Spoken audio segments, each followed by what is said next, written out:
If you live anywhere in Florida, especially the west coast of Florida, you need to be prepared for a major hurricane. Here we are. I'm back in Florida, straight off of a flight from Hawaii, straight out of the shower, straight in front of my computer and in front of my camera to give you guys an update.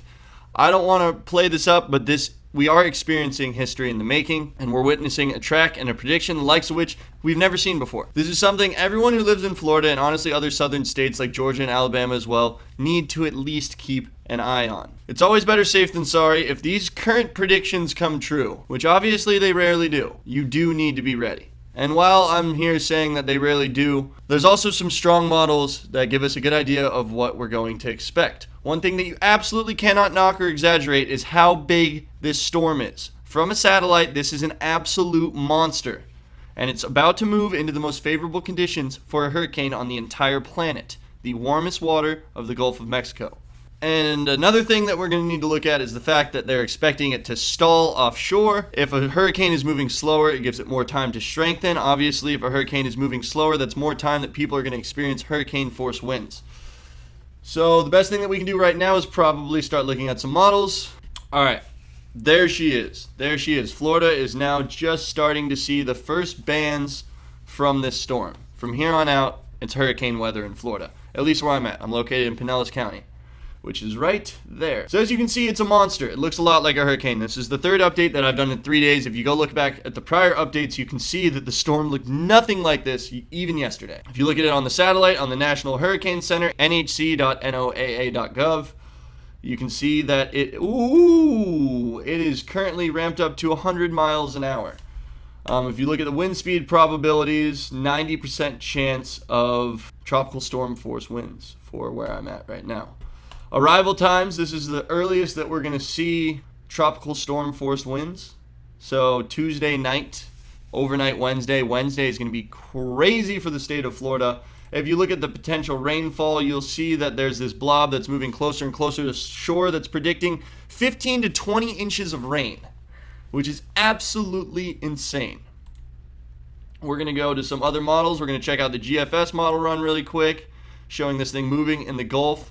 The millbar is dropping down to 950, 940 is what they're predicting. So that's a serious Category 4 hurricane that they're expecting to make landfall right outside of where we live. We've never seen anything like this on the Gulf Coast of Florida before. We've seen some model runs that were somewhat similar, but this just feels different. And the way that it's stalling right here is just, it's kind of scary. I'm going to go to windy. It gives us a better view at the Euro track.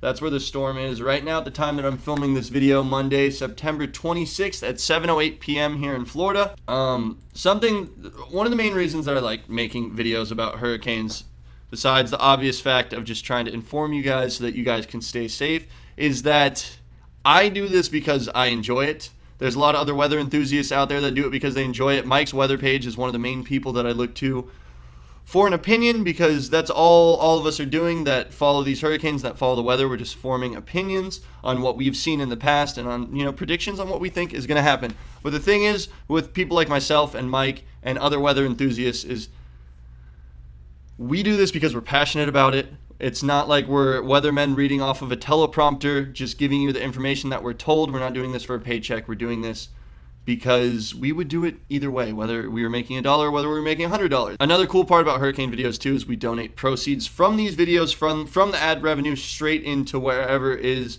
directly affected the most. We've done it before in the past. We have vlogs where we went and took entire U-Hauls full of food places. So you guys watching these videos not only keeps you informed, you're contributing to us, contributing to areas that have been affected by this hurricane. So one thing that I really want to point out about this storm is the fact that they're predicting it to be a Category 1 when it makes landfall.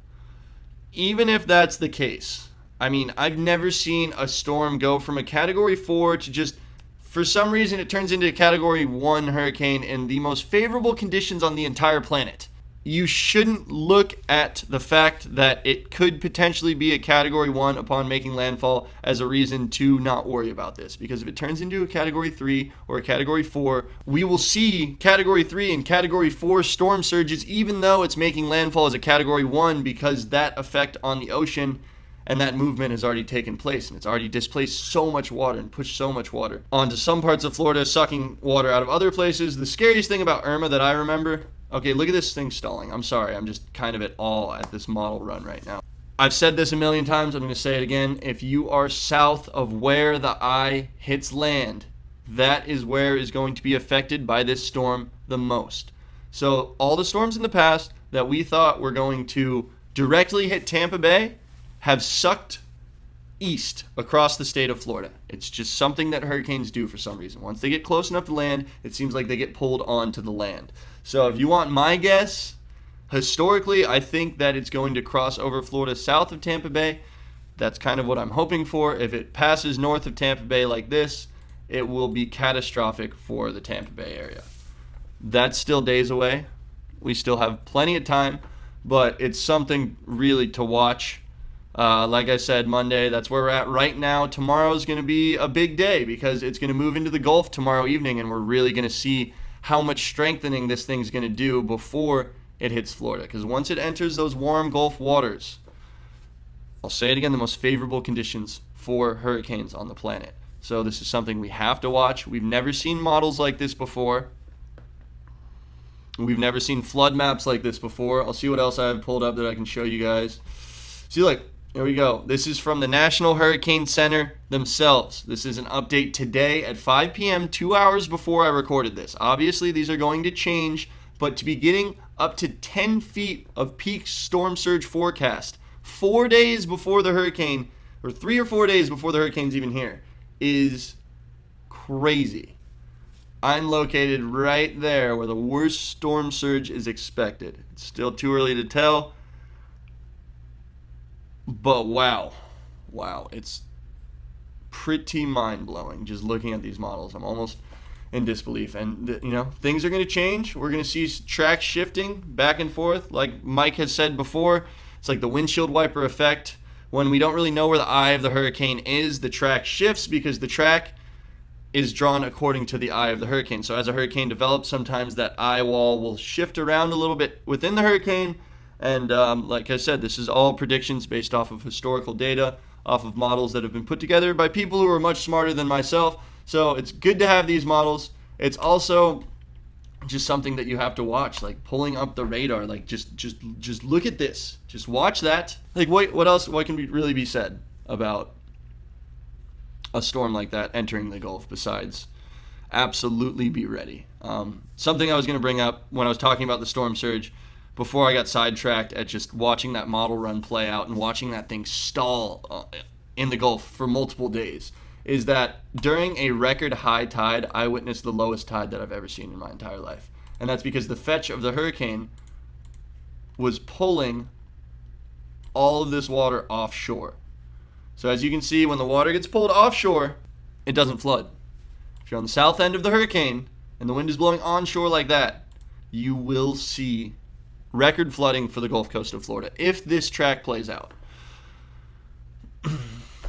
Something else I wanted to point out on NHC's model run, just to give you guys an idea of what I was talking about, 2 a.m., Wednesday, 2 p.m. So you see how far apart these black circles are? Showing it becoming a major hurricane over Cuba, major hurricane off the Gulf Coast of Florida, less than 50 miles off of Tampa Bay. These black dots are clearly getting closer together, which means they're predicting the storm to slow down. This is something I've seen them predict in the past, and I've seen them get it right. It's not good. That's not what you want to see the model do. If typically, what we would hope for with a storm is that it moves by relatively quick or just stays off the coast until it kind of weakens a little bit. But to strengthen to a major hurricane and take that aim for Florida, something we've never seen before. Not for Tampa Bay. The last hurricane to cross over Tampa Bay was 101 years ago. So this could quite literally, kind of already is, a 100-year storm. So we'll see. It's still too early to tell. Tomorrow's update is going to be a big one. I'll probably do one first thing in the morning and one in the evening. I'm also going to be live streaming here on YouTube as well. So if you guys are just popping around wondering what's going on, come check out the channel daily, because we're going to have updates. And I have been vlogging. I've vlogged coming back from Hawaii, arriving in Florida, some thoughts with Merrick, some thoughts with the boys. I got some word from my dad. But I'm going to separate the hurricane vlogs with the updates just so that everything is kind of separated, because this is for information for you guys. The vlogs are going to be obviously more entertainment and us just kind of documenting our experiences. But anyways, keep an eye on it. I'll be posting updates on Instagram as well. Love you guys. Everybody stay safe, and I will see you tomorrow for a new video, new update.